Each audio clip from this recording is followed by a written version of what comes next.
नमस्कार dear students, KL polytechnic की online class में आपका स्वागत है। तो स्टूडेंट्स, अभी तक हम लोगों ने no load loss, no load current का मापन ट्रांसफार्मर के लिए तथा ट्रांसफार्मर वितरण के लिए निर्धारित निरीक्षण व अनुरक्षण के बारे में पढ़ लिया था। तो स्टूडेंट्स, आज हम लोग ट्रांसफार्मर कुंडलनों का संसेचन करना तथा सुखाना के बारे में पढ़ेंगे। तो ट्रांसफार्मर कुंडलन विभेद वार्निश द्वारा संसेचन मिलाया जाता है तथा इसमें वाइंडिंग को आवश्यक यांत्रिक सामर्थ्य प्राप्त होती है, यानी वाइंडिंग इससे मजबूत होती है और इंसुलेशन की ताप चालकता बढ़ती है। ट्रांसफार्मर की वाइंडिंग के संसेचन की दो विधियां हैं। एक होती है प्रथम विधि। इस विधि में वाइंडिंग को संसेचन करने से पहले भट्ठी में सुखाया जाता है तथा उसके अंदर कोई नमी ना हो। जब इन बाइंडिंग को वर्निश से भरे बर्तन में डुबो लेते हैं तथा इस बर्तन में तब तक पड़े रहना चाहिए जब तक सभी बुलबुले समाप्त ना हो जाएं।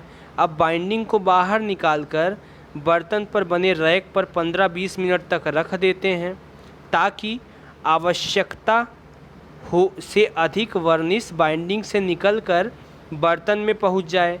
अब इन बाइंडिंग को सुखाने के लिए ब्रेकिंग भट्टी में रखकर तथा वर्निश को 80 से 100 डिग्री, तापमान कितना रखना चाहिए, 80 से 100 डिग्री तक 3 से 4 घंटे तक सुखाया जाता है। ठीक है स्टूडेंट्स, ये थी पहली विधि ट्रांसफार्मर बाइंडिंग के संसेचन के लिए। अब दूसरी विधि क्या होती है?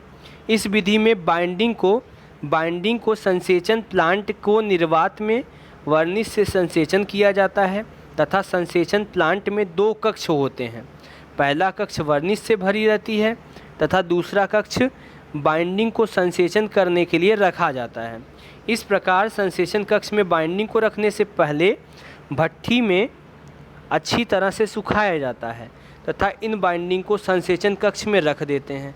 इस कक्ष को अच्छी प्रकार वायुरोध करके निर्वात पंप चलाया जाता है तथा इस कक्ष में निर्वात उत्पन्न होते हैं, पूरी हवा खींच ली जाती है। निर्वात के पश्चात पंप द्वारा वर्निश को संसेचन कक्ष में भेज दिया जाता है। अब इस स्थिति में बाइंडिंग को 15 से 30 मिनट तक सुखाया जाता है। स्टूडेंट्स ध्यान दीजिए, उस वाले में कितना देर सुखाया जा रहा था, उसमें 3 से 4 घंटे सुखाया जा रहा था, इसमें 15 से 30 मिनट तक सुखाया जाता है तथा ब्रेकिंग भट्टी में सुखाने के लिए भेज दिया जाता है। ठीक है, ये 2010 में क्वेश्चन पूछा गया था। अब आते हैं सिरोपरि संचरण लाइनों तथा भूमिगत केबलों के दोषों को दूर करना। ठीक है स्टूडेंट्स, ये आपकी टॉपिक क्लियर हो गई। अब देखिए,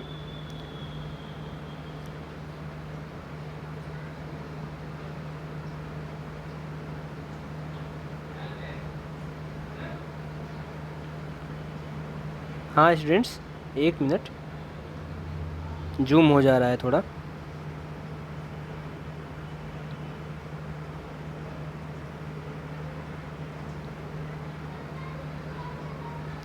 ठीक, ये थोड़ा अलग टॉपिक है। आदमियों के एक ग्रुप द्वारा ट्रांसमिशन लाइन के सतह में एक बार या अधिक से अधिक 1 महीने में एक बार निरीक्षण अवश्य किया जाना चाहिए तथा यह निरीक्षण पैदल ही चलकर किया जाना चाहिए। इस प्रकार के सामान्य निरीक्षण में निम्नलिखित की जांच की जाती है। आपने देखा होगा जो पोल्स होते हैं ट्रांसमिशन लाइंस के, उसकी महीने में एक बार टेस्टिंग होती है। पोल्स की नहीं बल्कि उसके ऊपर के तारों की, इंसुलेटर जो लगा रहता है उसकी, उसमें क्रॉस आर्म जो लगा रहता है उसकी, उसके झोल की इत्यादि जांचें होती हैं। तो लाइन के दोनों ओर तारों पर झुके पेड़ों को देखा जाता है। क्रॉस आर्म पर चिड़ियों द्वारा बनाए गए घोंसलों को देखा जाता है। दोषपूर्ण लाइन नियंत्रक आदि को चेक करना, खंभों में दरार पड़ना या टूटने की जांच करना, खंभे पर लो नट बोल्ट आदि के कसाव की जांच करना, ये सभी आते हैं स्टूडेंट्स। तारों का झोल, तनाव आदि को चेक करना, पोर्सलिन की चमक और इसके जले होने तथा इसके काले होने की जांच करना, भू तार टूटा तो नहीं है, इसकी जांच करना। ठीक है स्टूडेंट्स, ये सभी जांच जो है ये जनरल जांच होती है, यानी सामान्यतः ये जांच की ही जाती है। अंडरग्राउंड केबल के लिए अनुरक्षण सूची, ये तो भूमि से ऊपर केबल था, अब अगर भूमि के अंदर केबल डाली गई है तो उसके लिए क्या अनुरक्षण सूची होती है। तो केबल की मरम्मत करते समय निम्न सावधानी व सुरक्षा नियमों का पालन करना चाहिए। पहला पॉइंट है, केबल की मरम्मत का कार्य करने से पहले इसकी सप्लाई काट देनी चाहिए तथा यह जांच कर लेनी चाहिए कि केबल के सिरों पर वोल्टेज ना हो। दूसरा, सुरक्षा के लिए केबल का भू संपर्कन कम कर देना चाहिए। केबल का कार्य प्रारंभ करने से पहले इंजीनियर या फोरमैन से अनुमति अवश्य लेनी चाहिए। सॉरी स्टूडेंट्स, ये जो था सुरक्षा के लिए केबल का भू संपर्कन यानी अर्थिंग कर देना चाहिए। ठीक है, केबल का कार्य प्रारंभ करने से पहले इंजीनियर या फोरमैन से अनुमति अवश्य लेनी चाहिए, जिससे कि वहाँ फीडर पर इसकी जानकारी हो सके। यदि केबल में फॉल्ट या दोष आ गया है तो सप्लाई काटने तथा भू संपर्कन न करने से पहले केबल के आवरण को हाथ से नहीं छूना चाहिए। पांचवा है, केबल के टर्मिनल बॉक्स की मरम्मत तभी करनी चाहिए जब सप्लाई पूर्ण रूप से काट दी गई है। मेनली स्टूडेंट्स इसमें ये समझाया गया है कि आपको किसी भी वायर को सही करने से पहले, चाहे वो भूमिगत हो चाहे भूमि से ऊपर हो, लाइन को अच्छे से चेक कर लेना चाहिए कि लाइन कटी हुई है या नहीं, और लाइन को अर्थिंग ज़रूर दे देना चाहिए, ताकि यदि बाई चांस उसमें करंट आ भी जाता है यदि कोई फॉल्ट की वजह से, तो आपको कोई हानि ना हो और करंट जो है और जो वोल्टेज है वो अर्थ में चला जाए। ठीक है स्टूडेंट्स, अगला पॉइंट है ट्रांसमिशन एवं डिस्ट्रीब्यूशन के लिए सामान्य अनुरक्षण।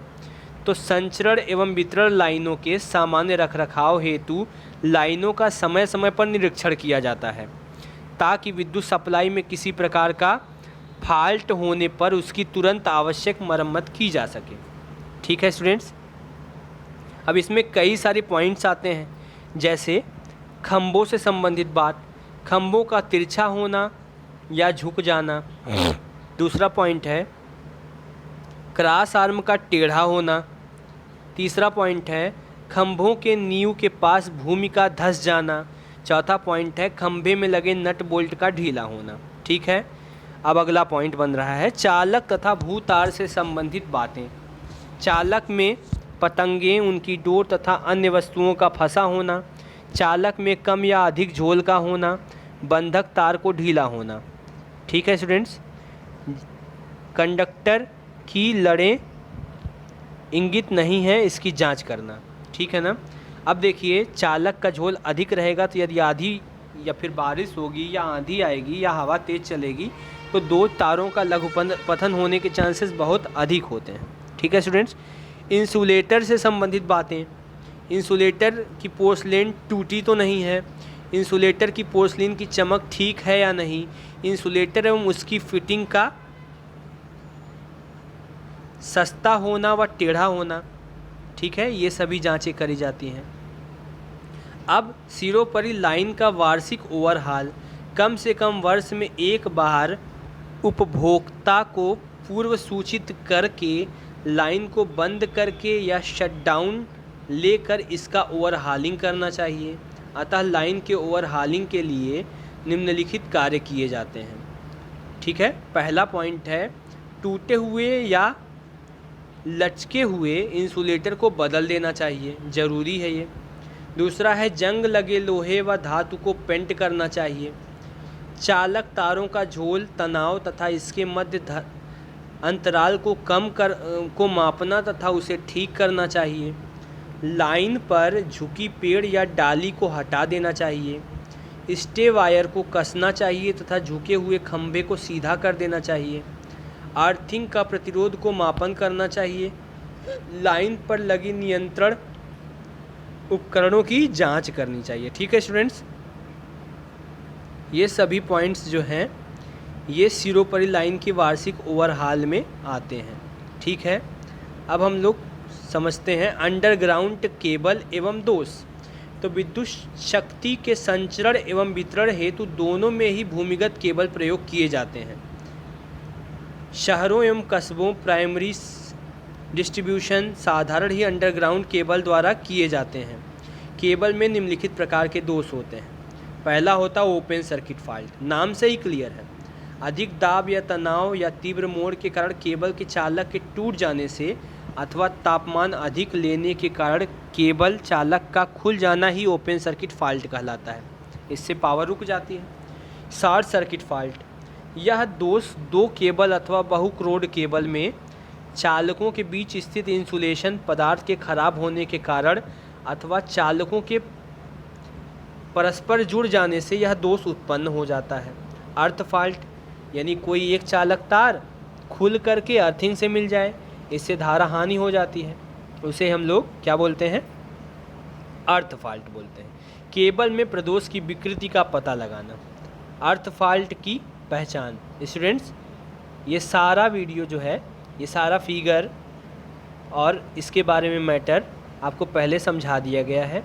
ठीक है स्टूडेंट्स, उम्मीद है आपको ये पूरी क्लास समझ में आई होगी।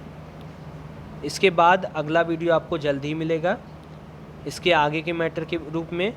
Thanks for watching.